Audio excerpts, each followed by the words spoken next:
찬양 감사드립니다. 안녕하십니까? 함께 기도로 주일 말씀 함께 하겠습니다. 기도하시겠습니다. 사랑과 은혜가 풍성하신 거룩하신 하나님 아버지 감사합니다. 구원하여 주셔서 자녀 삼아 주시고 몸된 교회 안에 거하게 하시고 늘 말씀과 교제 가운데 이끌어 주심에 감사드립니다. 오늘도 주일 맞아 오전 말씀 앞에 나올 수 있도록 또 모두의 형편을 살펴주시고 이 자리에 함께 할 수 있도록 돌봐주신 주님 감사드립니다. 주시는 말씀 또 마음에 새기고 삶 속에서 실천하는 삶을 이뤄갈 수 있도록 도와주시옵소서. 이 시간 또 마땅히 함께 되나 참여치 못한 우리 형제자매님들 또 어느 곳에 있든지 늘 살펴주시고 항상 말씀과 교제 가운데 함께 할 수 있도록 모두의 삶을 주관하시고 이끌어 주시옵소서. 이 시간 또 공주 갈릴리 수양관에서 농선부 수련회가 진행되고 있습니다. 주님 도와주셔서 은혜 가운데 모든 일정을 마치고 돌아올 수 있도록 도와주시옵소서. 모든 삶의 시간 주께만 맡기고 의지합니다. 항상 은혜로운 삶의 시간이 되도록 도와주시옵소서. 특별히 병중에 계시는 형제자매님들 또한 계십니다. 지혜의 손길로 속히 그 건강을 회복시켜 주셔서 남은 삶의 시간 더욱더 주의 자녀로서 힘찬 삶을 이룰 수 있도록 도와주시옵소서. 힘들고 어려움에 처해 있는 형제자매님들도 계십니다. 주님 도와주셔서 항상 주님만을 바라고 의지해 승리의 삶을 이룰 수 있도록 은혜 베풀어 주시옵소서. 이 시간 전국 또 해외 여러 지역에 말씀이 전해지고 있습니다. 전해지는 곳마다 주님 함께해 주셔서 큰 은혜의 시간 될 수 있도록 도와주시옵소서. 항상 우리를 사랑하시는 거룩하신 주 예수 그리스도의 이름 받들어 감사하며 간절히 기도드립니다. 아멘. 말씀 같이 찾겠습니다. 고린도전서 2장 말씀입니다. 고린도전서 2장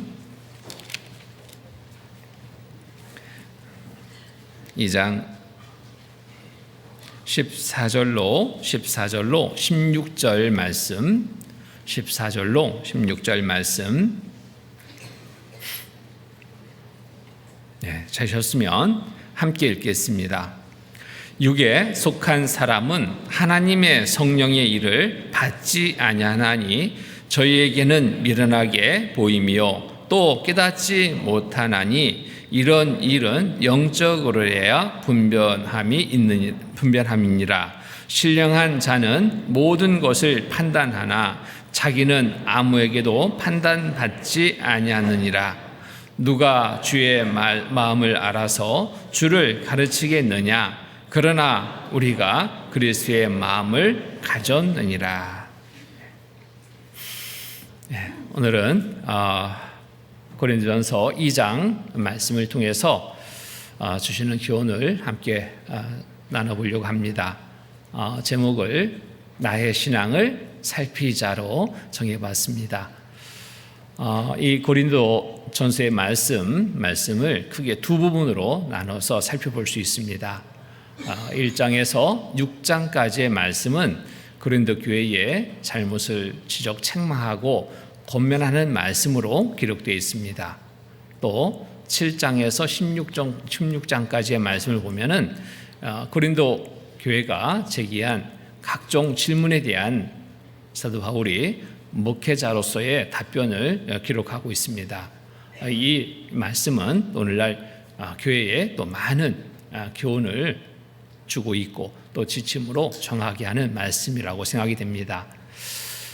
본문은 고린도 교회의 그 분쟁을 책망하면서 분쟁 원인과 또 분쟁 해결 방법을 제시하고 있는 말씀이라고 볼 수 있습니다. 이게 분쟁 원인은 구원받았다고 하면서 아직도 세상을 닮은 육신적인 삶의 모습 속에 살아가고 있기 때문에 많은 다툼이 있고 여기에 문제가 많았던 그런 것들을 알 수 있습니다.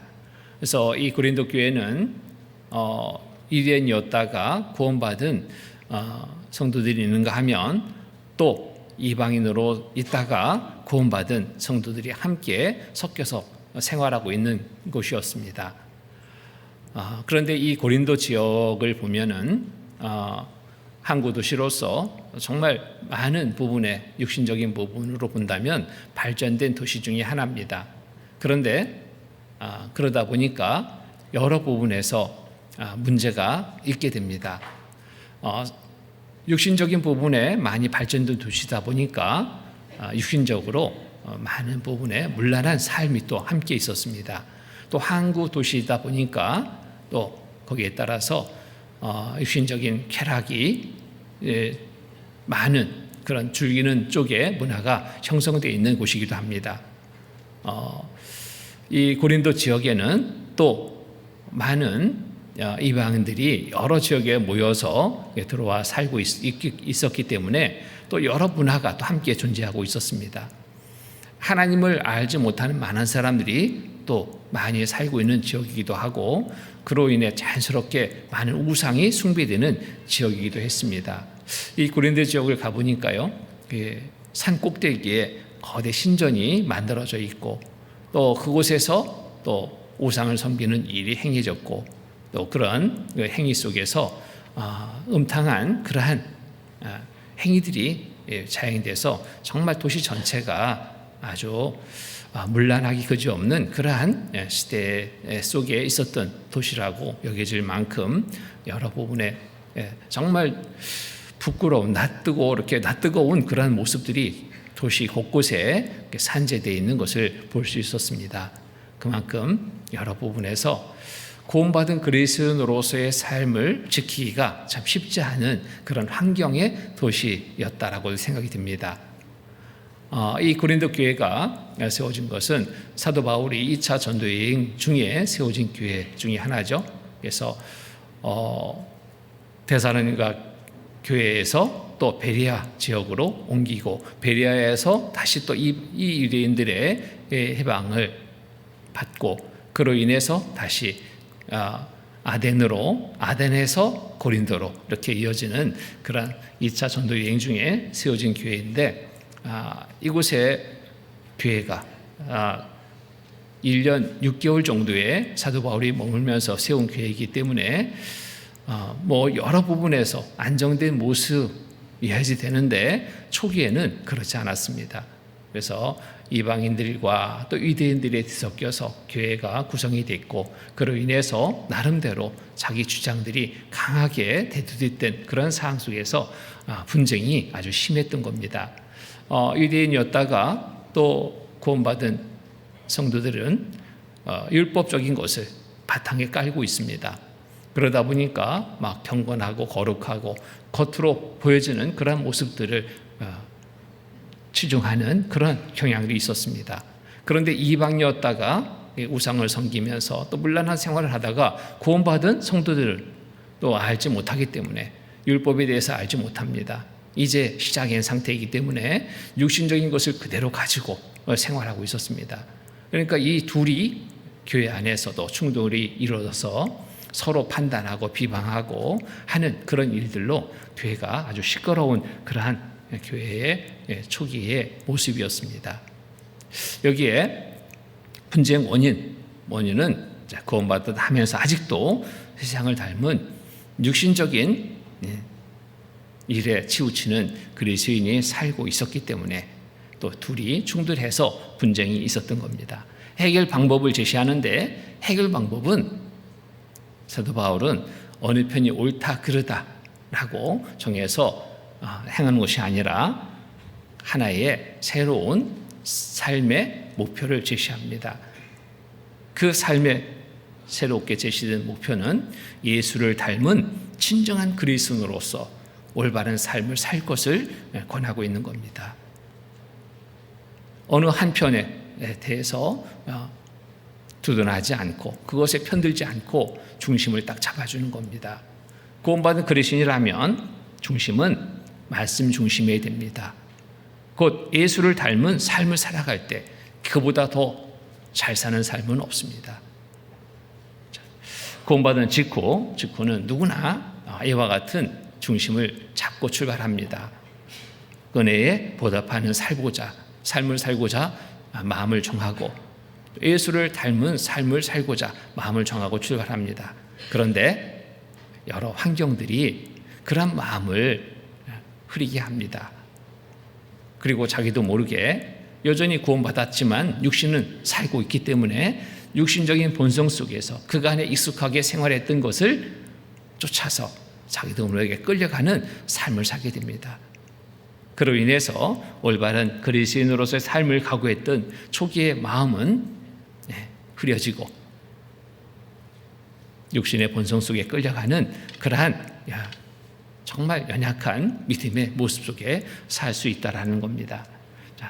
그런데 이 시간 말씀을 통해서 우리 각자 신앙 한번 생각해 봅니다. 살펴봅니다. 초기의 마음이, 초기의 각오가 여전히 나에게 있는지, 그리고 그 각오를 쫓아서 실행하는 삶을 살고 있는지, 혹은 그렇지 못한 정말 연약한 어린아이와 같은 그 신앙의 모습 여전히 가지고 있지는 않은지, 내 신앙을 주관적으로 후하게 점수 주지 말고 정말 객관적으로 나는 어떠한 신앙인지를 살펴보는 것은 참 중요하다고 생각합니다.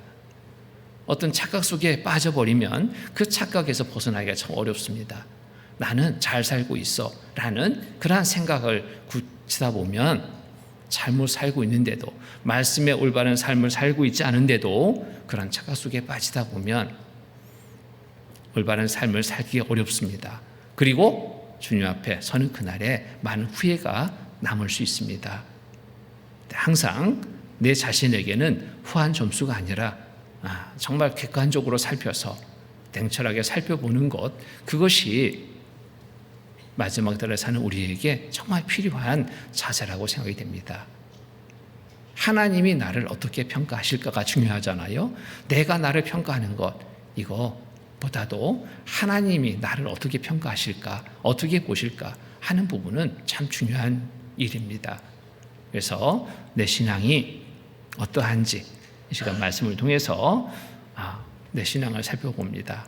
세상을 닮은 육신적인 그리스도인의 모습은 아닌지, 예수를 닮은 친정한 그리스도인으로서 나는 참으로 잘 살고 있는지 객관적으로 살펴보는 시간이 되었으면 좋겠습니다. 먼저 세상을 닮은 육신적인 그리스도인의 특징이 무엇인지를 알아야지 나를 객관적으로 살펴볼 수 있습니다. 고린도전서 2장 14절의 말씀을 제가 다시 읽겠습니다. 육에 속한 사람은 하나님의 성령의 일을 받지 아니하나니 저희에게는 미련하게 보임이요 또 깨닫지도 못하나니 이런 일은 영적으로래야 분별함이니라. 그래서 육에 속한 사람, 여기에 특징이 나오죠. 하나님의 성령의 일을 받지 아니하나니, 육에 속한 사람과 영에 속한 사람 다릅니다. 육에 속한 사람은 성령의 일을 받지 않습니다. 하나님의 말씀을 온전히 받아 순종하는 삶을 살지 못합니다. 그런데 영에 속한 사람은 하나님의 말씀을 받아서 순종으로, 안 될 때는 복종으로라도 행하는 삶을 사는 겁니다.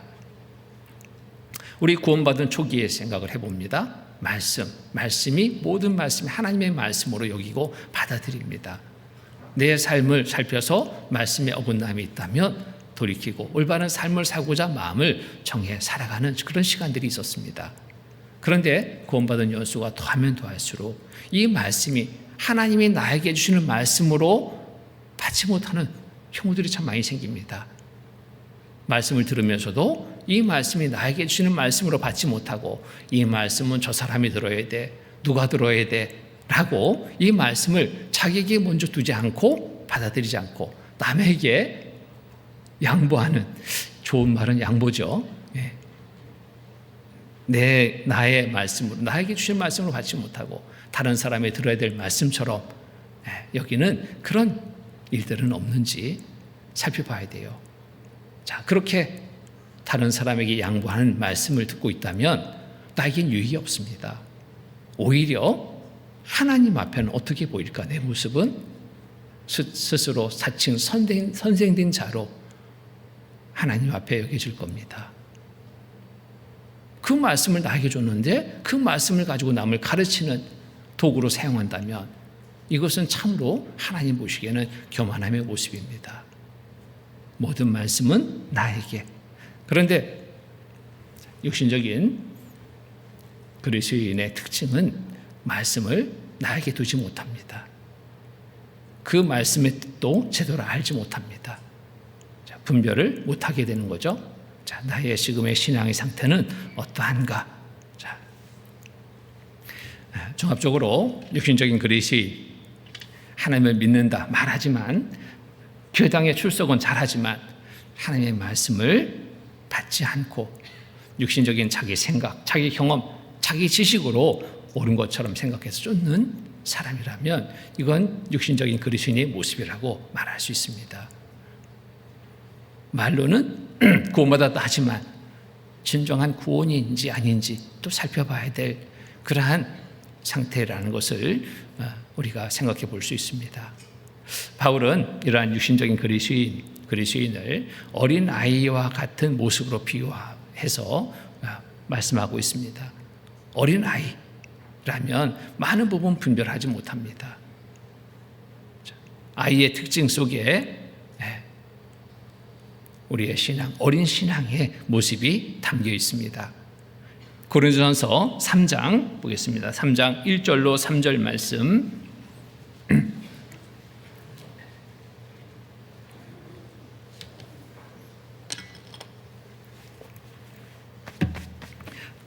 네. 1절로 3절 같이 읽겠습니다. 형제들아, 내가 신령한 자를 대함과 같이 너희에게 말할 수 없어서 육신에 속한 자 곧 그리스도 안에서 어린아이를 대함과 같이 하노라. 내가 너희를 젖으로 먹이고 밥으로 아니하였노니 이는 너희가 감당치 못하였음이거니와 지금도 못하리라. 너희가 아직도 육신에 속한 자로다. 너희 가운데 시기와 분쟁이 있으니 어찌 육신에 속하여 사람을 따라 행함이 아니리요. 자, 여기에 고린도 교회의 성도들의 모습을 보면서 사도 바울은 어린 아이처럼 생각하는 겁니다. 신앙이 자라지 못한 어린 아이. 형제들아, 내가 신령한 자들을 대함과 같이 너에게 말할 수 없어서 육신에 속한 자 곧 그리스도 안에서 아이들을 대함과 같이 하노라. 그래서 육신에 속한 자 곧 그리스도 안에서 어린 아이들을 대함과 같이 하노라. 신앙이 성장되지 못한 상황에 이 어린 신앙의 모습에서 받아들일 수 있는 그러한 말씀으로부터 권면을 시작합니다. 내가 너희를 젖으로 먹이고 밥으로 아니하였노니. 젖으로 먹이고 밥으로 아니한다. 이게 뭐겠어요? 어린 아이에게, 태어난 아이에게, 갓난 아이에게 밥을 바로 주지 않잖아요. 젖부터 줍니다. 젖을 주고 그리고 이유식을 주고 밥을 주고 이런 것처럼 이 고린도 교회 성도들의 이때의 모습은 성장된 모습이 아닌 밥을 못 먹을, 젖이나 먹을 수 있는 그런 어린 신앙이었던 것을 말씀하고 있습니다. 내가 젖으로 먹이고 밥으로 아니하였노니 이는 너희가 감당치 못하였음이거니와 지금도 못하리라. 왜 이런 모습이냐? 너희가 아직도 육신에 속한 자로다. 구원받았다 하는데 아직도 육신적인 것을 버리지 못하고 육신적인 삶을 살고 있기 때문에 어린아이로 취급하는 겁니다. 내 신앙이 어떻게 취급될까? 밥을 먹을 수 있는 그러한 성장된 믿음으로 여길 수 있을까? 아니면은 밥을 못 먹는 어린아이와 같은 신앙으로 여전히 젖을 먹어야 되는 그러한 연약한 신앙의 모습으로 또 내 신앙의 모습이 보이진 않을까? 우린 정말 살펴봐야 됩니다. 때가 되면 성장돼야 됩니다. 성장되지 않고 여전히 젖을 먹어야 될 어린 신앙이라면 이건 문제가 있는 겁니다. 내 신앙은 어떠한지 살펴봐야 되는 거죠. 자, 어린아이와 육신적인 그리스도인의 공통점이 있습니다. 이걸 한번 비교해 본다면 내 신앙을 점검해 볼 수 있습니다. 육신적인 그리스도인은 아이처럼 먼저 자기 중심적인 심성을 가지고 행동합니다. 자기 중심적입니다. 자기 중심적인 심성을 가진 자라는 것은 하나님의 뜻을 생각하지 않고 먼저 자신의 육신적인 것들을 마음에 두고 우선에 살아가는 삶이라면 이것은 바로 자기 중심적인 심성을 가진 자라고 말할 수 있습니다. 요한복음 7장 보겠습니다. 요한복음 7장 요한복음 7장 17절로 18절 말씀입니다.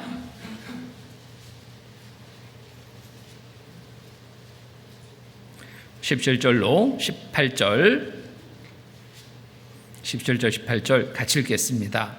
사람이 하나님의 뜻을 행하려 하면 이 교훈이 하나님께로서 왔는지 내가 스스로 말함인지 알리라. 스스로 말하는 자는 자기 영광만 구하되 보내신 이의 영광을 구하는 자는 참되니 그 속에 불의가 없느니라. 자, 스스로 말하는 자는 자기 영광만 구하되 보내신 자의 영광을 구하는 자는 참되니, 자기 영광만을 구하는, 자기 유익만을 쫓는 삶이라면 이것은 올바른 신앙의 모습이 아니다.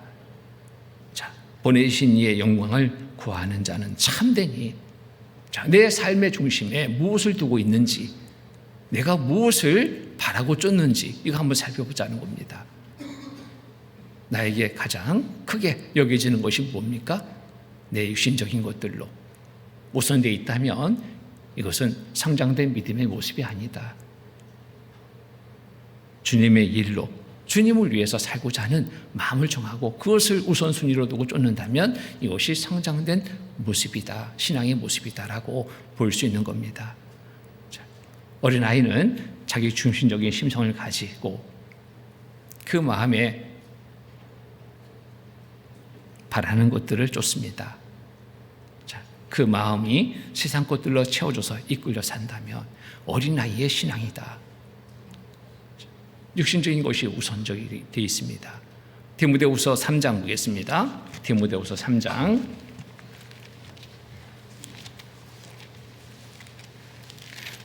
디모데후서 3장 2절로 5절 말씀입니다. 2절로 5절 2절로 5절 말씀 제가 읽겠습니다. 사람들은 자기를 사랑하며 돈을 사랑하며 자긍하며 교만하며 회방하며 부모를 거역하며 감사치 아니하며 거룩하지 아니하며 무정하며 원통함을 풀지 아니하며 참소하며 절제하지 못하며 사나우며 선한 것을 좋아 아니하며 배반하여 팔며 조급하며 자고하며 쾌락을 사랑하기를 하나님 사랑보다 더하며 경건의 모양은 있으나 경건의 능력을 부인하는 자니 이 같은 자들에게서 네가 돌아서라. 이 같은 자들에게서 네가 돌아서라. 자, 올바른 믿음을 가진 성장된 믿음이라면 이 같은 것에서 돌아서는 것이 되어야 됩니다. 그런데 여전히 이것들을 쫓는다면 자기를 사랑하고 물질을 사랑하고 도덕적으로도 해이한 상태고 무정함과 원통함을 절제하지 못하고 육신적인 모습, 육신적인 쾌락을 쫓는 삶의 모습이 나온다면 이 같은 자들에게서 돌아서야 됩니다. 아직도 이것들을 우선해서 쫓고 있다면 이러한 삶에서 돌이켜야 됩니다.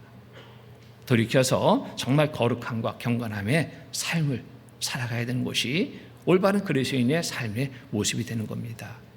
베드로후서 3장 보겠습니다. 베드로후서 3장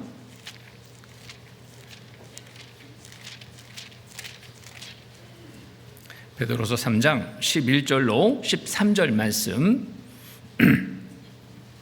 11절로 13절 11절 13절 같이 읽겠습니다. 이 모든 것이 이렇게 부러지리니 너희가 어떠한 사람이 되어야 마땅하뇨? 거룩한 행실과 경건함으로 하나님의 날이 임하기를 바라보고 간절히 사모하라. 그 날에 하늘이 불에 타서 부러지고 체질이 뜨거운 불에 녹아지려니와 우리는 그의 약속대로 의에 거하는 바 새하늘과 새 땅을 바라보도다. 자, 어떠한 사람이 되어야 마땅하뇨? 마땅한 삶이 어떤 삶입니까? 거룩한 행실과 경건함으로 하나님의 날이 임하기를 바라보고 간절히 사모하라. 이것이 구원받은 그리스도인이라면 마땅한 삶의 모습입니다. 주님 오실 날이 가깝다 말하면서 여전히 세상의 것들로 욕심을 두고 그것을 얻기 위해 분주히 살아가고 있다면 이제는 돌이켜야 된다. 이것은 어린 아이의 모습, 어린 신앙의 모습이다. 날이 더하면 더할수록 우리의 신앙은 성장돼야 됩니다. 성장되는 믿음이라면 방향을 바꿔야 됩니다. 목표를 바꿔야 됩니다. 이것이 올바른 거 아니겠습니까? 여전히 세상의 것들로 우선순위를 두고 쫓는다면 이거는 올바른 신앙의 모습이 아니다.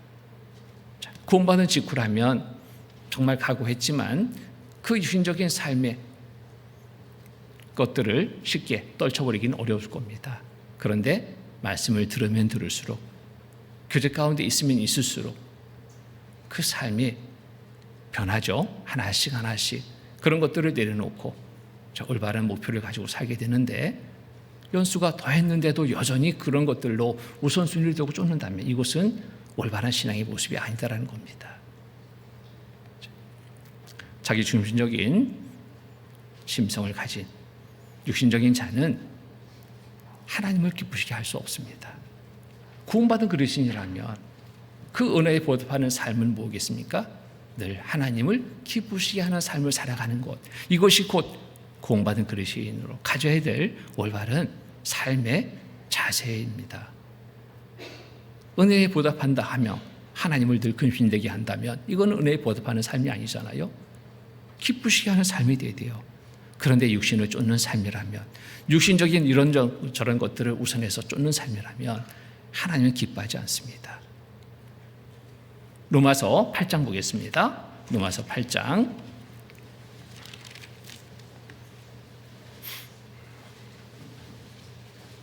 7절 8절. 로마서 8장 7절 8절 같이 읽겠습니다. 육신의 생각은 하나님과 원수가 되나니 이는 하나님의 법에 굴복지 아니할 뿐 아니라 할 수도 없음이니라. 육신에 있는 자들은 하나님을 기쁘시게 할 수 없느니라. 육신에 있는 자들은 하나님을 기쁘시게 할 수 없느니라. 그래서 육신이 주장되면 하나님의 말씀의 법을 따라 살 수 없습니다. 육신의 고집을 버리고 육신에 끌려가는 삶을 버리고 정말 하나님 말씀 앞에 우리는 순종하고 또 순종이 안 될 때 복종까지 하는 그러한 삶의 자세 속에서 하나님을 기쁘시게 하는 삶을 이룰 수 있습니다. 부모가 아이를 낳고 그 아이를 통해서 기쁨의 시간은 어떤 시간이든가요? 그 아이가 성장될 때, 바르게 성장되어 갈 때 기쁨이 되죠. 그리고 그 아이가 자라면서 부모의 말에 순종할 때 기쁨이 됩니다. 이보다 더 큰 기쁨이 없습니다. 자녀를 인해서 기쁨. 구원받은 우리, 하나님을 기쁘시게 하는 삶이 무엇인지를 늘 말씀을 들으면서, 말씀을 보면서 살펴서 그 기쁨의 삶으로 우리의 방향을 정하고 살아가야 되는 겁니다. 그것이 바로 성장되는 믿음의 삶의 모습이라고 말할 수 있습니다.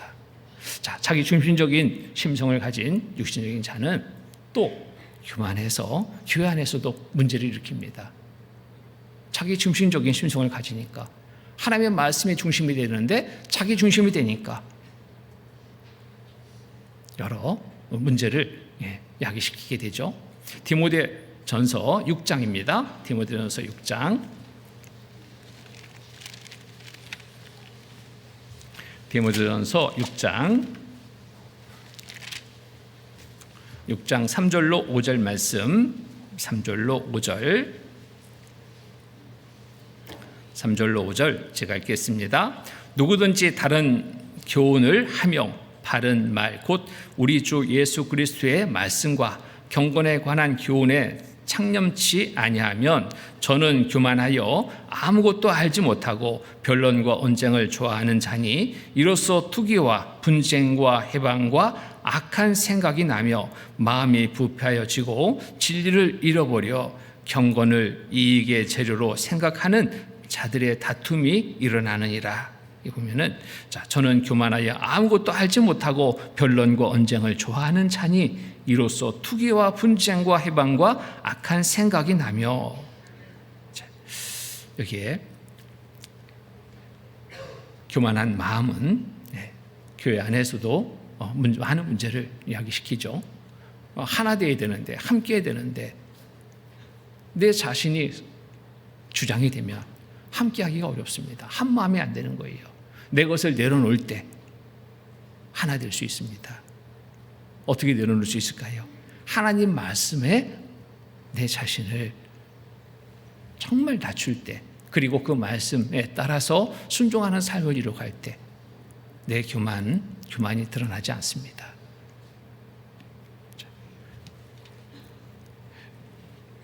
교회 안에서 스스로 높아져서 교만함으로 많은 문제를 주는 경우들이 있습니다.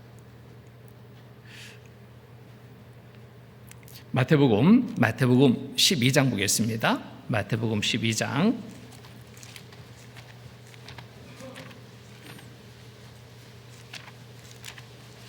마태복음 12장 31절로 32절. 31절로 32절.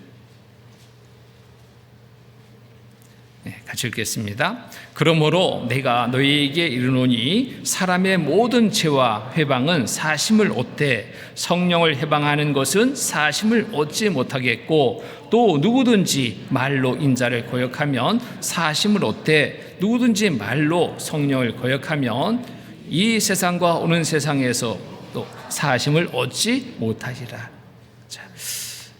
교만은 교회를 힘들게 하죠.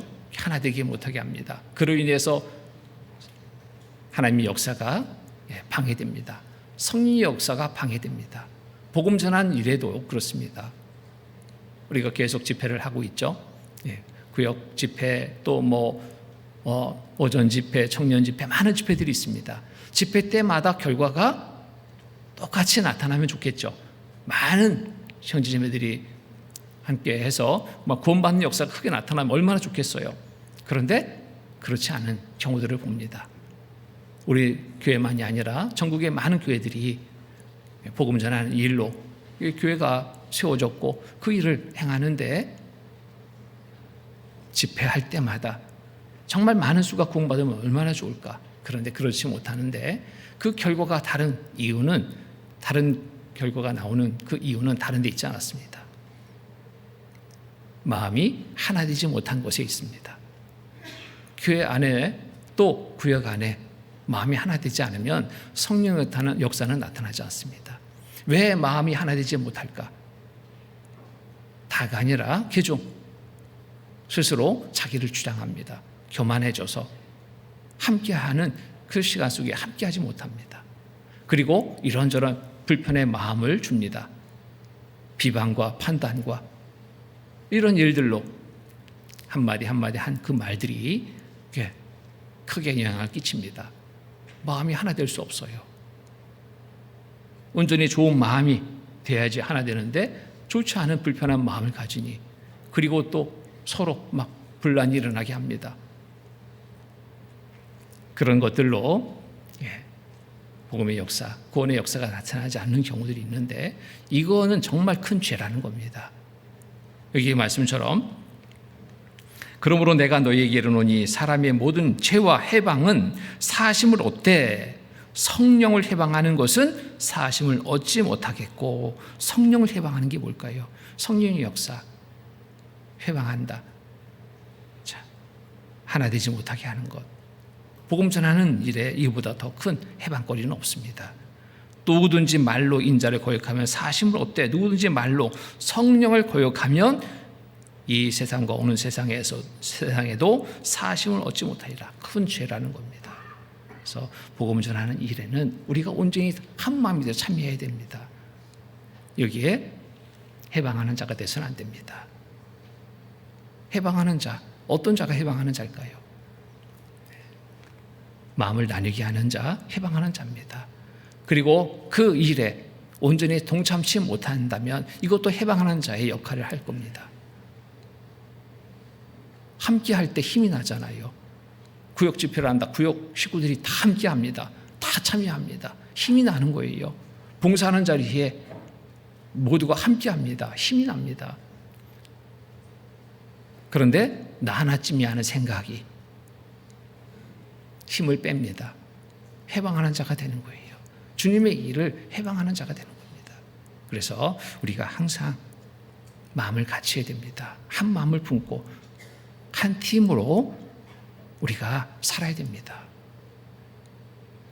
이번 태국 선교에서도 정말 그 일을 경험했습니다. 한 팀이 얼마나 중요한지, 한 팀이 되기 위해서는 한 마음이 됩니다.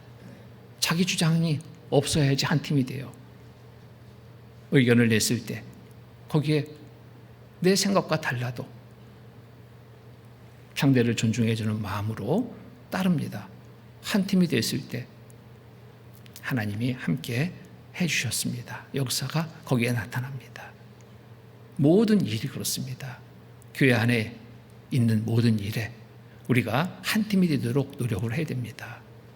그러려면 내 생각이 느려져야 됩니다. 내가 주장하는 일이 없어야 됩니다.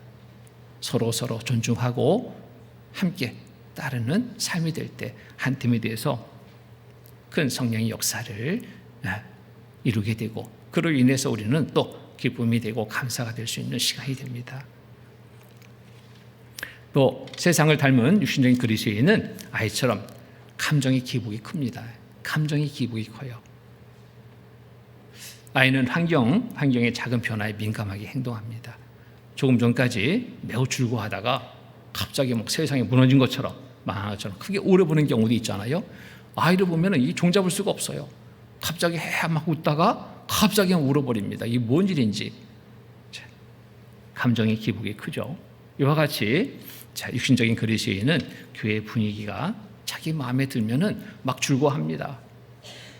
최고다, 우리 교회 최고다 하는데 갑자기 조금만 마음에 들지 않는 일이 생기면, 또 형제자매 간에 조금만 의견 충돌이 나서 마음이 좀 안 좋아지면 그냥 참지 못하고 그 상황이 급변해 버립니다. 온갖 막 비방과 판단의 말을 하고 분위기를 막 험악하게 만들어 갑니다. 어린아이 같은 그러한 모습이라고 볼 수 있습니다. 감정 기복이 큰 어린아이와 같은 모습, 우리 신앙의 성장의 모습 속에서 있어서는 안 될 일이죠. 믿음이 성장됐다면 이런 모습이 없어야 됩니다. 믿음이 성장됐다면 항상 모든 일에, 모든 사항에 하나님을 믿고 의지합니다. 이게 믿음이 성장된 모습이에요. 그것을 내가 직접적으로 의심적으로 대항한다. 믿음이 성장되지 못한 모습입니다. 그래서 어떤 상황이든지 감정의 기복이 없어야 됩니다. 항상 일정한 모습을 보일 수 있는 것, 이것이 믿음의 성장된 모습이고, 그렇지 못하다면 이건 정말 어린아이와 같은 모습이라는 것을 우리가 살펴볼 수 있습니다. 그래서 육신의 마음을 잘 제어할 때 감정적인 행실을 잘 절제할 수 있습니다. 육신의 마음을 어떻게 잘 제어할까? 말씀으로 돌아가서 말씀에 순종하면 제어가 됩니다. 말씀과 멀어지면 육신의 감정 제어 안 됩니다. 어떤 분은 그렇게 하더라고요. 막 작은 일에도 막 흥분해요. 막 싸고자고 덤빕니다. 막 큰 소리 칩니다. 험한 말도 막 쏟아내요. 그리고서는 거기에 있던 사람들이 다 마음에 막 문제가 됐습니다. 그런데 한마디 하고 떠납니다. 나는 뒤끝 없어. 아이, 한마디예요. 다 해결되는가 봐. 그거 한마디면. 감정 다 쏟아내고 뒤끝 없다고 돌아서요. 그런 그 감정을 누가 받았습니까? 거기 있는 분들이 다 받았어요. 문제가 됐어요, 마음에. 자, 내 감정 뒤끝 없다라는 한마디로 덮으려고 하지 마세요. 구원받은 그리스도인의 모습이 아닙니다. 우리는 항상 말할 때, 행동할 때 먼저 무엇을 생각해야 되냐면, 누구를 생각해야 되냐면 하나님을 생각하고 또 그 자리에 있는 형제자매들 생각해야 됩니다. 내가 이 말을 했을 때, 내가 이렇게 행동했을 때 어떻게 보일까? 어떤 마음이 들까? 생각해 봐야 됩니다. 나도 말로 상처받은 적이 있잖아요. 근데 내 말로 상처 주는 적은 없는지 이거 항상 생각해 봐야 돼요. 내 행동으로 문제를 갖는 형제자매들은 없는지 항상 생각해 봐야 됩니다. 어린 아이들은 그거 생각 못 하죠. 자기 그냥 감정대로 다 표현합니다. 이 어린 아이예요. 어린 아이의 모습입니다. 근데 이 아이가 자라면 자랄수록 그런 감정이 절제되잖아요. 우리 신앙이 자란다는 것은 이런 육신적인 감정을 절제할 수 있는 것이 되어야 됩니다. 어떻게? 말씀의 힘으로. 말씀을 공급받은 대로 실행하는 자가 된다면 이것 또한 우리가 절제할 수 있는 겁니다. 잠언 4장 말씀 보겠습니다. 잠언 4장.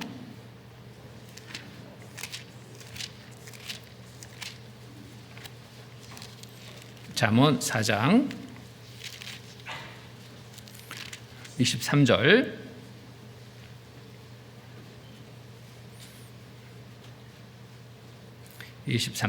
같이 읽겠습니다. 무릇 지킬 만한 것보다 더욱 네 마음을 지키라. 생명의 근원이 이에서 남이니라. 무릇 지킬 만한 것보다 더욱 네 마음을 지키라. 무엇보다도, 어떤 것보다도 마음을 잘 지켜야 됩니다. 마음을 잘 지킬 수 있는 방법은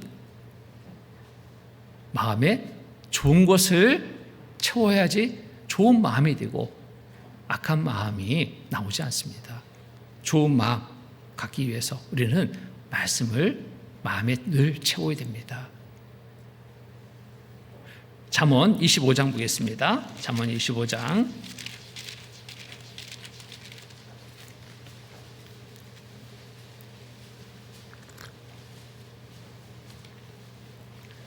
28절 말씀. 25장 28절 같이 읽겠습니다. 자기의 마음을 저하지 아니하는 자는 성읍이 무너지고 성벽이 없는 것 같으니라. 자기 마음을 저하지 아니하는 자는 성읍이 무너지고 성벽이 없는 것 같으니라. 자기 마음을 지키는 것, 그 무엇보다도 중요하다는 겁니다. 성읍이 무너졌습니다. 성벽이 없습니다. 적의 공격을 그대로 받는 거예요. 상대의 한마디가 막 내 마음 막 불을 지르듯이 공격을 받아서 그냥 거기에 넘어집니다. 이래 되면 안 되죠. 그래서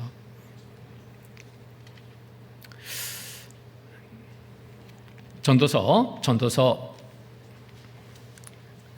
잠언 14장 보겠습니다. 잠언 14장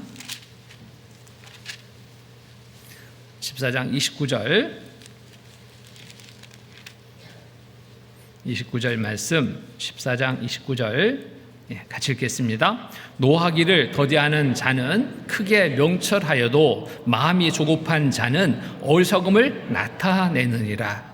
노하기를 더디하는 자, 크게 명철하여도 마음이 조급한 자는 어리석음을 나타내느니라. 급한 마음, 급한 행동, 이것은 우리가 버려야 될 겁니다. 조급한 자는 어리석음을 나타내느니라. 그래서 항상 내 마음을 잘 관리하는 것, 이것이 감정적인 행실을 절제할 수 있는 방법이 되는 겁니다. 믿음으로 평강의 마음을 회복할 때 감정의 변화를 이길 수 있습니다. 믿음으로 평강의 마음을 회복할 때 항상 내 마음이 좋으면 감정대로 행하지 않습니다. 모든 부분들을 잘 인내할 수 있어요. 그리고 상대의 여러 공격을 내가 잘 대응할 수 있습니다. 상대가 나를 막 욕한다고 나도 같이 욕하는 감정적인 대립이 아닌, 그로 인해서 나중에 후회하게 되잖아요. 그런 실수의 삶이 아니라 내 마음이 늘 평강 가운데 있다면 넓어진 마음이 되고 모든 것을 잘 받아서 내가 이길 수 있는 힘이 되는 겁니다.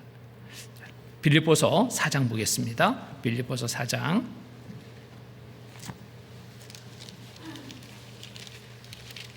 빌립보서 4장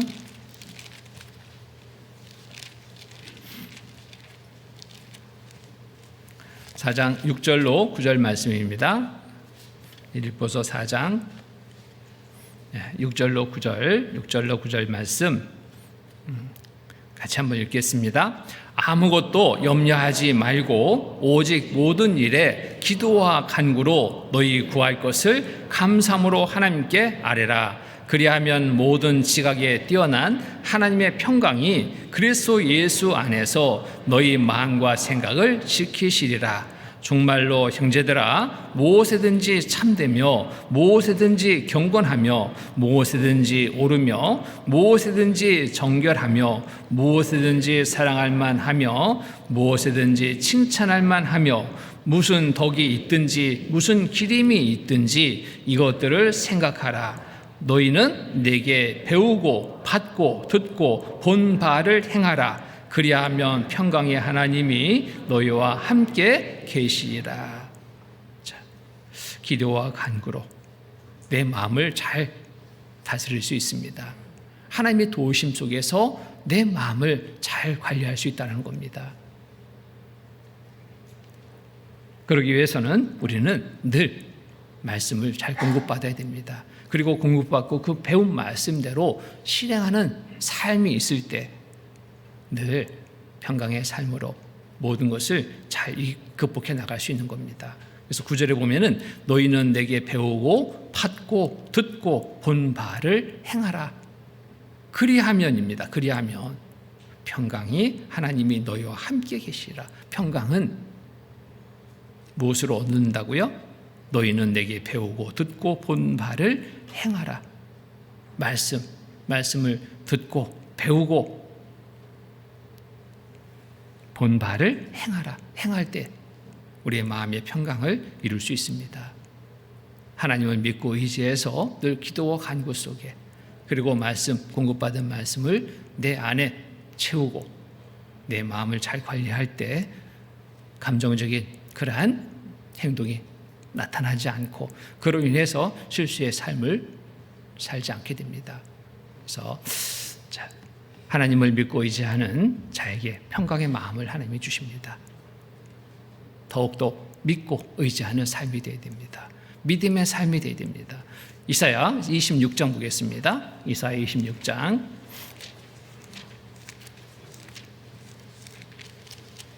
3절 4절 3절 4절 또 같이 읽겠습니다. 주께서 심지가 견고한 자를 평강의 평강으로 지키시리니 이는 그가 주를 의뢰함이니이다. 너희는 여호와를 영원히 의뢰하라. 주 여호와는 영원한 반석이심이로다. 그래서 주께서 심지가 견고한 자를 평강의 평강으로 지키시리니, 자, 우리가 믿음으로 정말 말씀에 깊이 뿌리를 내리고 살아간다면 우리의 마음은 항상 평강의 마음이 될 수 있습니다. 안정된 마음이 될 수 있는 겁니다. 그럴 때 어떠한 어려움 속에서도 우리는 그 모든 어려움을 극복해 나갈 수 있습니다. 상대의 어떤 공격으로도 내가 넘어지지 않고 꿋꿋하게 잘 지켜 나갈 수 있습니다. 하나님을 믿고 의지하는 자에게 평강입니다. 믿는다며 의지하지 않는다면 이게 올바른 믿음이 아니잖아요. 좋은 날에는 다 믿음이 좋은 것처럼 보입니다. 아무 일이 없을 때 그 간증을 들어보면 정말 잘 사는 것처럼 보입니다. 근데 그 믿음은 언제 보이냐면 어려움을 당할 때 그 믿음을 보게 됩니다. 어떤 분은 막 어려움을 당했는데 막 당황해서 어쩔 줄 모릅니다. 그 믿음이 어떠한지를 그 순간에 보게 됩니다. 항상 하나님을 믿고 의지하는 자, 평강이라고 그랬죠. 이런저런 일들로 우리 마음 불편해서 정말 잠 못 자는 밤 있었을 겁니다. 무거운 마음으로 아침을 맞았는데 일어나서 카톡 문자를 받습니다. 누가 보낸 말씀 묵상 말씀이었습니다. 그 말씀이 힘이 됩니다. 그 말씀이 위로가 됩니다. 내가 왜 하나님을 의지하지 않았던가 돌이키는 시간이 되죠. 한 말씀이 나를 위로지 어떤 사람의 말이 나를 위로하지 못했습니다. 당장은 좋은 것처럼 위로되는 것처럼 생각이 됐는데 여전히 마음에 그것이 남아 있었거든요. 근데 하나님의 말씀이 나를 하나님께로 이끌었고 그 말씀을 통해서 내가 위로받고 힘을 얻는 그러한 경험들을 우리가 합니다. 그러한 삶이 될 수 있도록 우리는 항상 하나님을 더 가까이 하는 삶이 되어야 됩니다.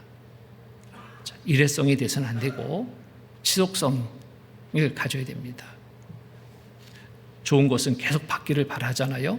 그런데 하나님이 주시는 좋은 것을 왜 우리가 소홀히 할까? 더 바라고 더 구해야 되지 않겠습니까? 지속적으로 공급받기를 바라고. 그러려면 어떻게 해야 돼요? 말씀을 가까이 하는 삶이 되어야 됩니다. 시편 55편 보겠습니다. 시편 55편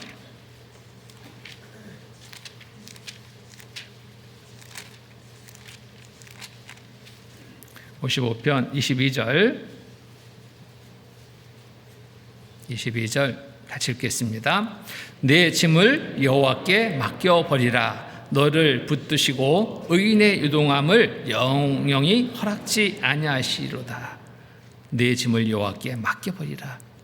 자, 무거운 짐 지고 있습니까? 맡기라 했으니까 맡겨버리면 됩니다. 그 짐으로 인해서 밤새 잠 못 이루었습니까? 맡겨버리면 됩니다. 내 짐을 여호와께 맡겨버리라. 내가 힘들고 어려움의 이 시간은 내가 맡기지 못한 것이었구나. 빨리 알아차렸다면 이제부터는 맡겨야 됩니다. 맡겨버리라. 너를 붙드시고 의인의 요동함을 영영히 허락지 아니하리로다. 자, 요동치 않는 온전한 믿음의 삶은 하나님께 모든 것 아뢰고 맡기는 가운데 있습니다. 그런데 육신적인 삶의 중심이 된 그러한 그리스도인이라면 이게 맡기지 못합니다. 어린아이처럼. 어린아이들 쉽게 하면 안 맡기죠.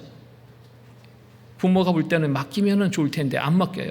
좀 걸을 수 있으니까 이제 아이가 막 뛰려고 막 나섭니다. 부모가 볼 때는 참 불안하게 그지없습니다. 손잡고 가라 해도 손 뿌리치고 달려가요. 그러다 어떻게 돼? 넘어지죠. 손을 맡기고 잡고 갔다면 안전하게 넘어지지 않을 텐데 우리의 신앙의 모습은 어떠한지 이 어린아이와 같이 짐을 맡기지 못하고 그냥 짐주고 힘들게 살아가는 그런 어리석음의 모습은 아닌지 우리가 살펴봐야 됩니다. 지금까지 그런 삶이었다면 이제는 그러지 않기를 마음에 정하고 정말 하나님과 더 친밀한 관계 속에 평강의 삶을 이룰 수 있도록 우리가 살아야 되겠습니다. 또 육신적 그리스도인은 아이처럼 외적인 것에 대한 의존성이 높습니다. 외적인 것에 의존.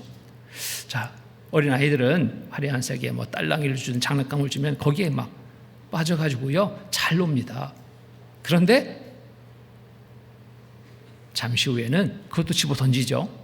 새로운 것이 있다면 그걸 또 쫓아가요. 아이들입니다. 우리의 신앙의 모습은 꼭 어떤지 눈에 보이는 육신적인 것들을 쫓고 그것에 끌려가고 있는 모습은 아닌지 그리고 그것을 또 버리고 다른 육신적인 것에 눈에 보이는 것을 좋게 보이고 쫓아가는 삶은 아닌지 이것도 한번 살펴봐야 됩니다. 어린아이의 모습을 보면서 왜 정말 바보처럼 왜 저렇게 사냐 이게 더 좋은데 부모가 볼 때는 좋은 것 아이한테 주잖아요. 아이는 눈에 보이는 좋은 것만 쫓게 돼요. 진짜 그 내용이 좋은 것을 받아들이지 못합니다. 알지 못하니까.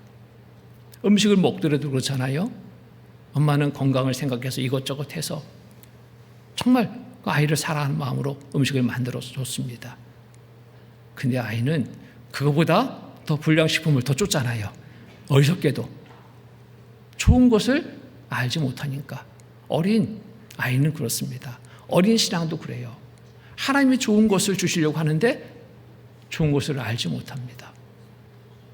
내 눈에 보아서 좋은 것을 쫓게 돼요. 아직 육신적인 것을 버리지 못한 어린 신앙의 모습입니다. 하나님이 주시는 좋은 것 얻기를 바라고 늘 구하는 삶이 되어야 됩니다. 외적인 것에 우리가 끌려가는 삶이 되서는 안 됩니다. 또 외적인 것으로 내 신앙을 과장되게 나타내려 하는 것도 안 됩니다. 정말 솔직하게 내 신앙, 하나님이 보실 때 어떠한지를 살피고 날마다 성장되는 신앙이 될 수 있도록 힘써야 됩니다. 사람들은 외적으로 꾸며진 것에 속습니다. 주일날 잘 참석하니까 믿음이 좋은 것처럼, 봉사하는 일에 빠지지 않으니까 믿음이 좋은 것처럼. 그런데 내면적인 것을 살펴볼 때는 그렇지 못하다는 것을 알게 될 때 실망하게 되죠. 하나님은 이미 다 알고 계십니다. 그리고 책망하십니다. 마태복음 23장 보겠습니다. 마태복음 23장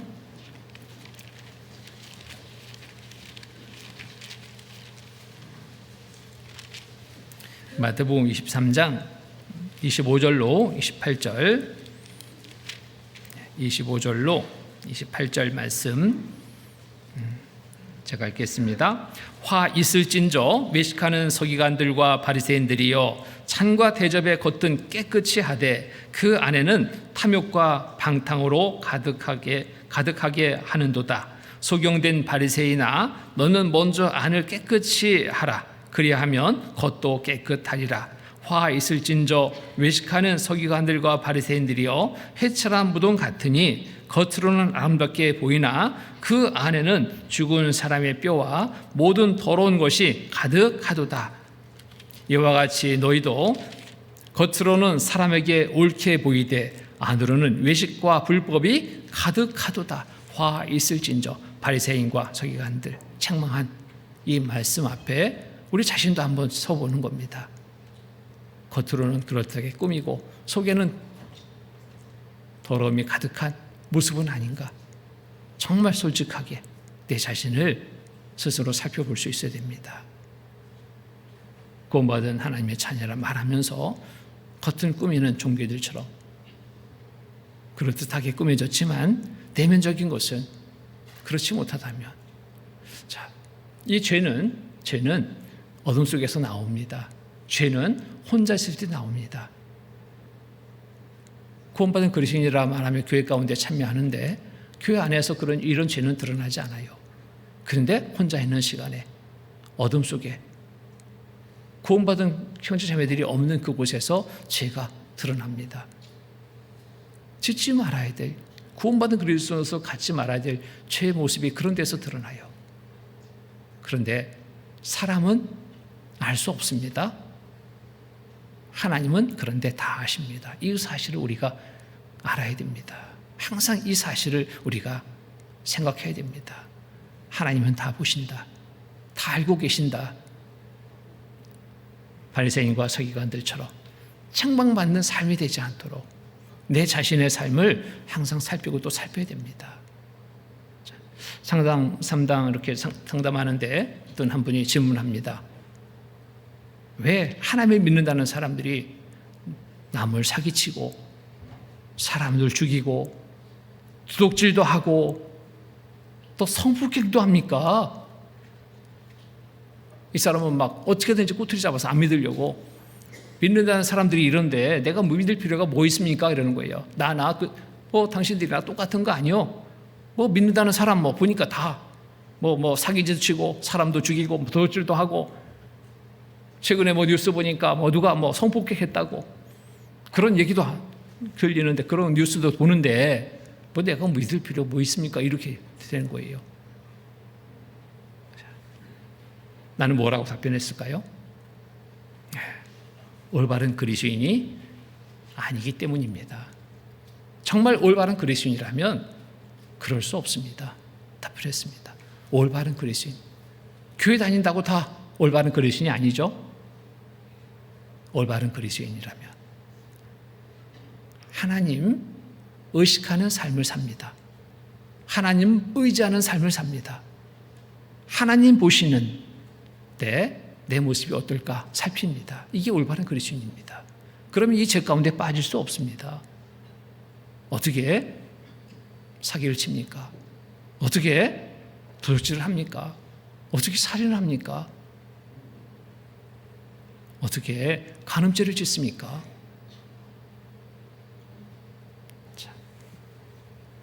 이런 죄에 무감각 가다하면 감각이 없다면 이건 올바른 그리스도인이라고 말할 수 없어요. 간혹 그런 경우들 발생합니다. 청년들 중에 이성적인 부분에 정말 넘지 말아야 될 선을 넘는 경우들 가끔 있습니다. 불러서 책망합니다. 징계도 합니다. 그런데 알고 보면 올바른 그리스도인이 아니라는 것이 드러납니다.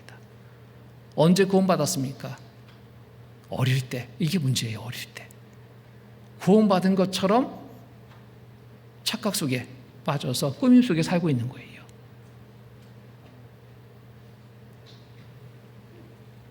자, 올바른 믿음이라면 이러한 죄에 빠지지 않습니다. 하나님은 과거 속의 하나님만이 아니잖아요. 현재도 미래도 영원하신 하나님인데 하나님은 보지 못하는 것이 없습니다. 다 보셔요. 알지 못하신 것이 없어요. 다 아셔요. 그 하나님을 내가 알고 믿고 있다면 내 삶은 어떻게 됩니까? 제 유혹을 받을 때 그 제 유혹에 빠지지 않습니다. 이길 수 있어요. 올바른 그리스도인 아니기 때문에 이런 죄에 빠져버립니다. 이런 죄의 유혹을 받고 내가 넘어간 적이 있다면 정말 내 믿음을 다시 한번 살펴봐야 됩니다. 나 정말 구원받은 그리스도인 맞아? 중요한 일입니다. 각자의 모습을 정말 냉철하게 살펴봐야 돼요. 하나님 보시기에 사람들 보기에도 나를 그리스도인으로 보고 있을까? 살펴봐야 됩니다. 나를 보고 하나님 옆에 나올 수 있는 삶을 내가 살고 있는가? 살펴봐야 됩니다. 죄 가운데 빠져 있으면서 주일날 말씀 들으러 또 이런저런 봉사한다. 사람들은 알지 못하니까 잘한다 칭찬할 수 있겠지만 하나님은 가증스럽게 여기십니다. 그런 죄에 빠져 있으면서 하나님을 속이고 있는 그런 큰 죄 가증스럽게 보십니다. 가증스러운 삶이 되지 않도록 항상 올바른 삶이 될 수 있도록 내 자신을 항상 말씀 앞에 비추어 살피고 올바른 그리스도인의 삶을 이룰 수 있도록 우리가 힘써야 될 겁니다. 외적으로 꾸며진 육신적인 삶을 버리고 정말 성숙한 그리스도인의 삶을 우리가 살아야 됩니다. 그럴 때 하나님은 우리의 삶을 통해 기뻐하시고 또 우리를 통해서 하나님이 역사를 이루십니다. 로마서 8장 보겠습니다. 로마서 8장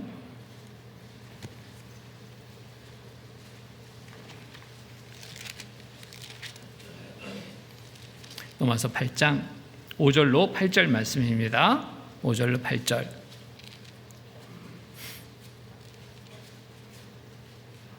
네, 5절로 8절 같이 읽겠습니다. 소망이 부끄럽게 로마서 8장입니다. 제가 잘못 찾았습니다. 로마서 8장 5절로 8절까지 같이 읽겠습니다. 육신을 좇는 자는 육신의 일을, 영을 좇는 자는 영의 일을 생각하나니 육신의 생각은 사망이요 영의 생각은 생명과 평안이니라. 육신의 생각은 하나님과 원수가 되나니 이는 하나님의 법에 굴복지 아니할 뿐 아니라 할 수도 없음이니라. 육신에 있는 자들은 하나님을 기쁘시게 할 수 없느니라. 육신에 있는 자들, 하나님을 기쁘시게 할 수 없습니다. 성숙한 그리스도인의 삶은 육신의 생각을 따르지 않고 세상에 있는 것들을 하나님보다 더 사랑하지 않는 것, 이게 성숙한 그리스도인의 모습입니다. 오직 하나님의 말씀에 순종하여 따르는 삶을 살아가는 것, 이것이 성숙한 그리스도인의 삶이라고 말할 수 있습니다. 요한일서 2장 보겠습니다. 요한일서 2장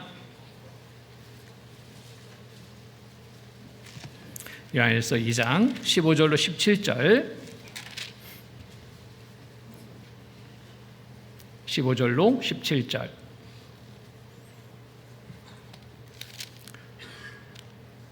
같이 읽겠습니다. 이 세상이나 세상인 것들을 사랑치 말라. 누구든지 세상을 사랑하면 아버지의 사랑이 그 속에 있지 아니하니 이는 세상에 있는 모든 것이 육신의 정욕과 안목의 정욕과 이생의 자랑이니 다 아버지께로 쫓아온 것이 아니요 세상으로 쫓아온 것이니라. 이 세상도 그 정욕도 지나가되 오직 하나님의 뜻을 행하는 이는 영원히 거하느니라. 자, 이 세상이나 세상의 것들을 사랑치 말라. 세상, 누구든지 세상을 사랑하면 아버지의 사랑이 그 속에 있지 아니하니, 세상을 사랑하면 아버지의 사랑이 그 속에 있지 않다. 올바른 구원받은 그리스도인이라고 말할 수 없다는 겁니다. 내 신앙의 모습, 내 지금의 마음 상태는 어떠한지, 세상의 것들로 여전히 끌고 가고 있는 그러한 모습이라면 내 믿음을 살펴봐야 됩니다. 올바른 구원받은 그리스도인 마저 살펴봐야 됩니다. 어떤 분은 만나면은 막 세상 얘기입니다. 돈 버는 얘기입니다. 어디 투자하는 얘기입니다. 이것이 중심이 되어 있어요. 정말 내 믿음, 온전한 믿음 맞나? 스스로 살펴봐야 됩니다.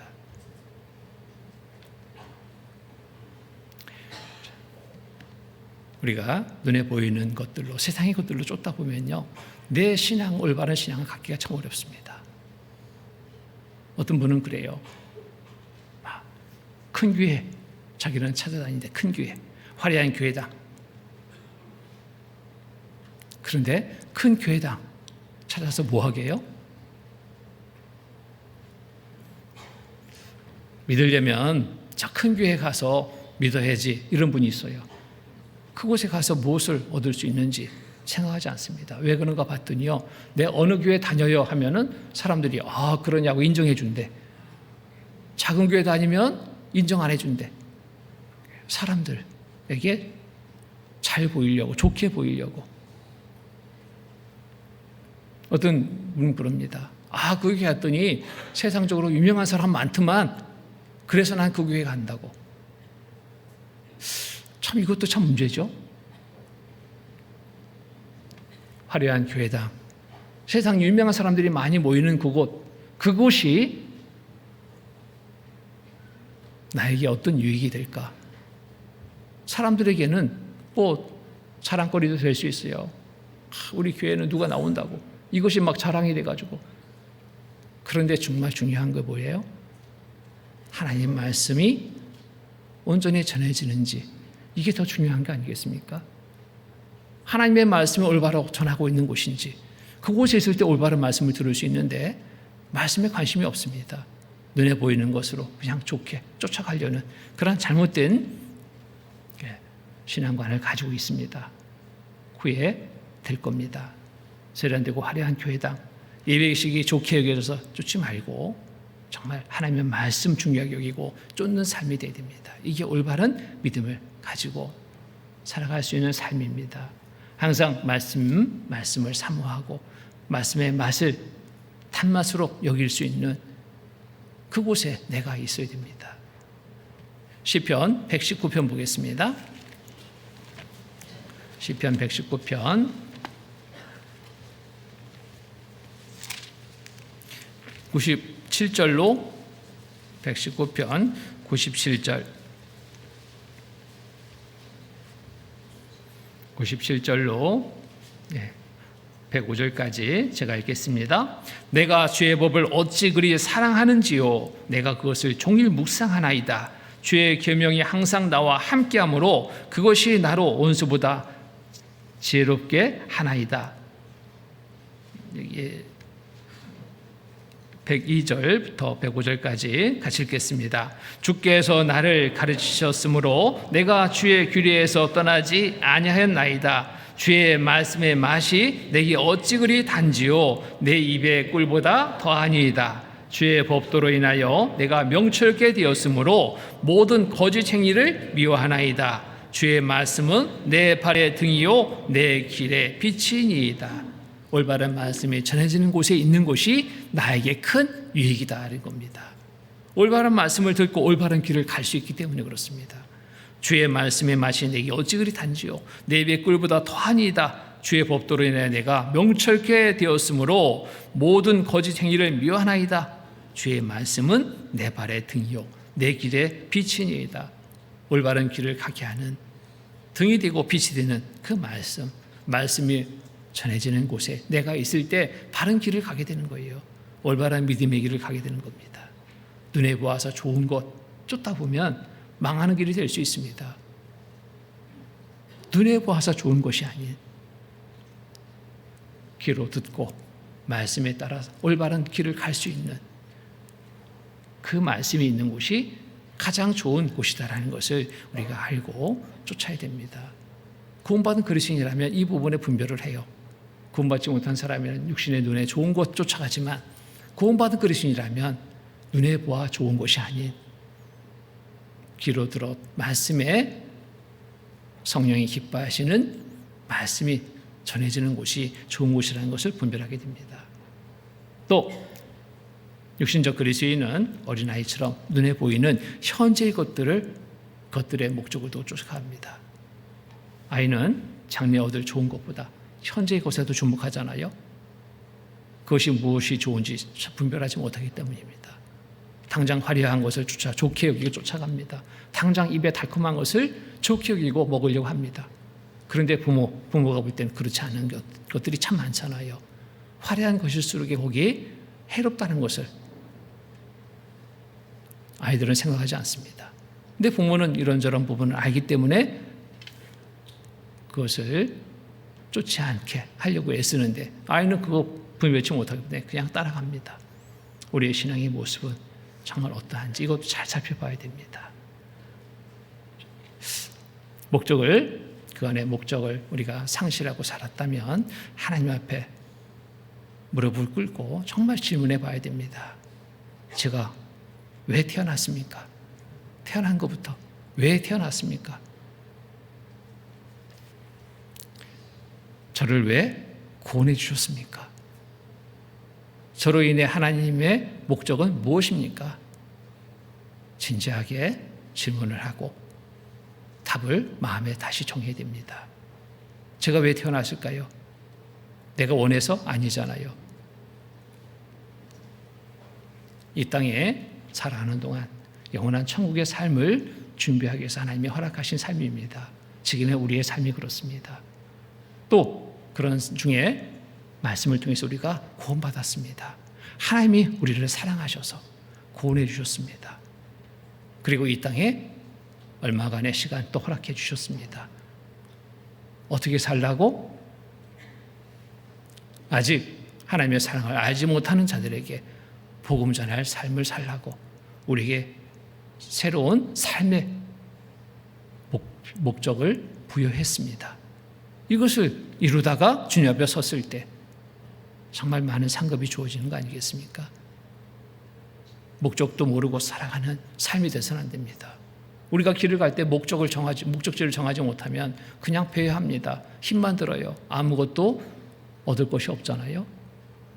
우리의 삶의 목적, 구원받은 이후에 우리의 삶의 목적 분명해졌습니다. 많은 영혼을 구원하는 일로 우리의 삶의 목적이 정해지고 그 일을 이루기 위해서 힘써야 됩니다. 육신적인 그리스도인은 남을 탓합니다. 환경을 탓합니다. 그러나 구원받은 그리스도인은 탓하는 것이 아니라 모든 일에 감사의 삶을 살아갑니다. 이것이 다른 거예요. 아이는 자기 잘못을 모르고 좀처럼 인정하지 않잖아요. 아이의 모습 보면 그래요. 잘못한 거 인정하지 않아요. 너무 뻔한데도 인정하지 않아요. 그리고 그 모든 것들을 또 드러나면 또 핑계댑니다. 또 다른 사람들에게 전가시킵니다. 나 그러지 않으려고 했는데 친구가 꼬여가지고 나한테 막 말해가지고 내가 어쩔 수 없이 그렇게 했다고. 친구 잘못으로. 자, 우리의 신앙의 모습 속에 이렇듯 어린아이와 같이 남 탓하는, 환경을 탓하는 이러한 삶이 되어서는 안 됩니다. 주어진 모든 일들이 하나님에게, 나에게 이유가 있어 주신 거다라는 것 우리가 알아야 돼요.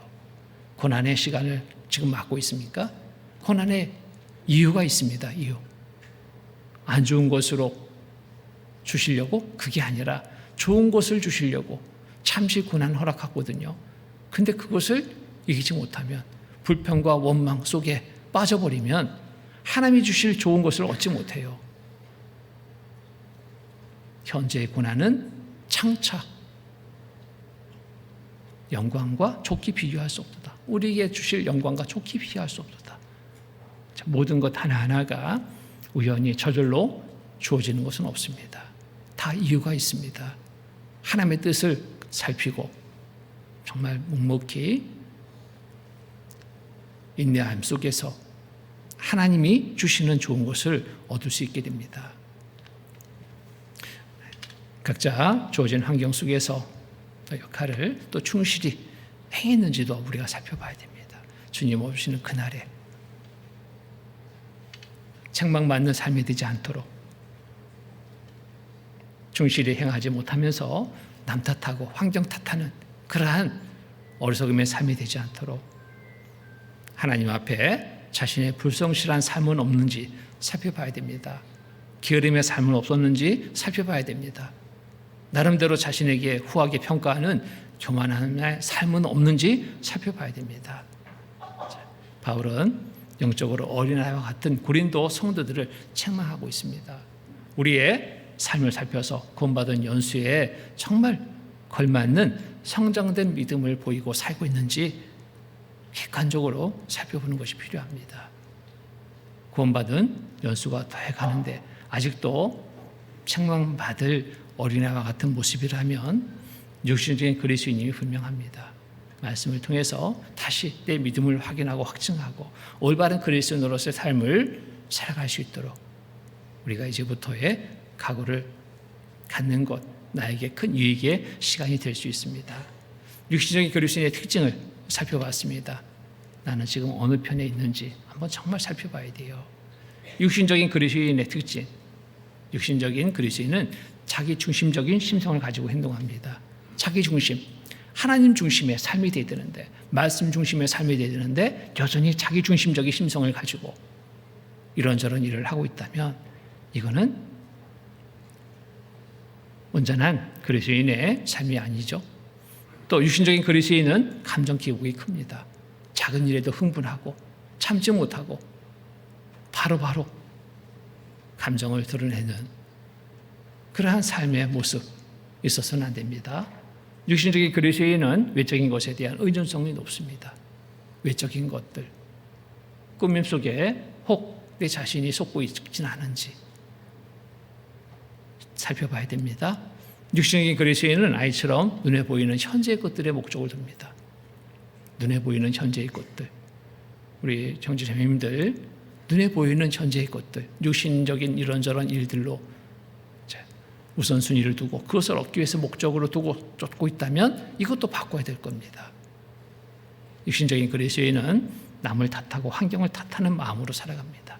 이러한 모습이 돼서는 안 됩니다. 진정한 그리스도인의 삶은 그럼 어떤 삶이 되어야 될까? 진정한 그리스도인의 삶은 자기의 생각을 버리고 말씀에 순종하는 삶이 진정한 그리스도인의 삶입니다.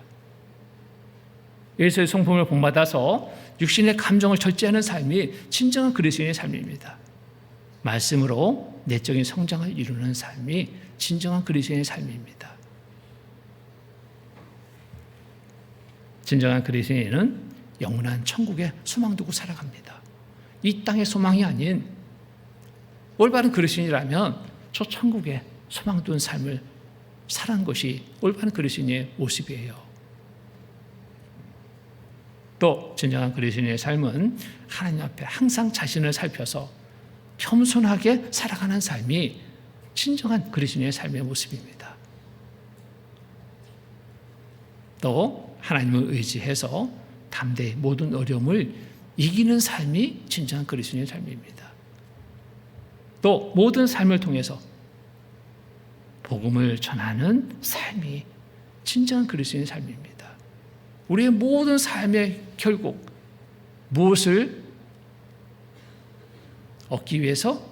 영혼을 구원하는 일을 행하기 위해서. 이것이 우리의 삶의, 이 땅에서 삶의 목적이 되어야 돼요. 그런데 이 목적을 상실한 채 여전히 육신적인 것 삶의 중심으로 어린 아이처럼 살고 있었다면 이제는 돌이키고 정말 연수에 맞는, 구원받은 연수에 맞는 성장된 믿음으로 우리가 올바른 그리스도인의 삶을 살아야 되겠습니다. 그래서 고린도 교회 성도들에게 또 사도 바울이 정말 안타까운 심정으로 말씀하고 있죠. 어린아이의 때를 아직도 못 벗고 있느냐? 자, 해가 더하면 더할수록 성장이 이루어져야 되는데 우리를 보고 하나님은 어떻게 말씀하실까?